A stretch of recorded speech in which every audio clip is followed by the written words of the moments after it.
This 7-year-old boy walks into a school science fair with a poster about frogs, says bye to his stepmom in the hallway and vanished. Nobody notices for 7 hours. So this happened in early June 2010 at Skyline Elementary School in Portland, Oregon.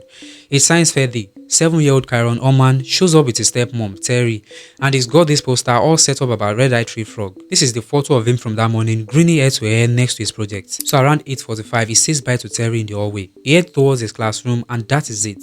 That is the last confirmed sighting.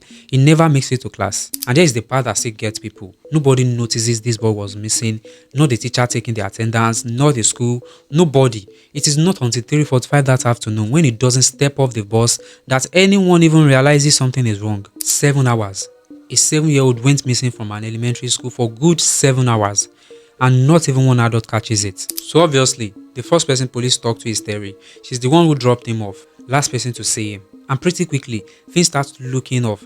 Investigators say her story doesn't line up. Apparently, they asked her to do a lie detector test, and she fails multiple polygraphs. And then Kane, Kyron's dad, actually goes and gets a restraining order against her. There's deep detail buried in it that is kind of insane. Police told Kane they have probable cause to believe Terri wasn't just involved in Kyron going missing. They believe she had tried to have Kane himself killed. Let that sit for a second. Investigators believe the stepmom tried to have the dad murdered. Turns out, this was not even the first time. Reporting later showed Terri had been connected to murder for hire plots before Kyron even vanished. One involving an ex-boyfriend years earlier. 2 separate attempts, allegedly to hire someone to kill Kane. There's also these friends of ours, the speaker. On the exact date Kyron disappeared, Speaker was gardening just a few miles away and vanished from her timeline for about 3 hours. Now she claims she never left the property.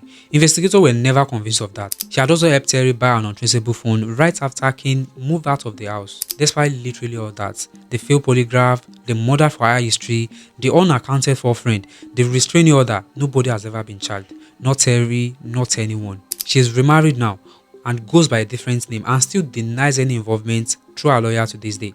And 16 years is a long time for a case to just sit there, but it hasn't actually gone cold. Just last year, deputies in Oregon finished digitizing the entire case file, thousands of pages, and handed it over to the FBI behavioral unit to go through with fresh eyes. And as of this year, they have added more stuff to it. They are actively working on new lists right now while we are sitting here talking about it. Kyron's dad has said the whole thing reminds him of Finding Nemo, a dad who just won't stop looking. His mom still keeps a spot in her backyard covered in frog decorations.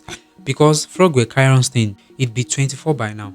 And somewhere, there's a woman living under a new name who has never had to answer for any of this. There's still a $50,000 reward out there if you know anything. And if you don't, share this video and tell someone about Kyron today. Because right now, that is honestly the only thing keeping this case alive.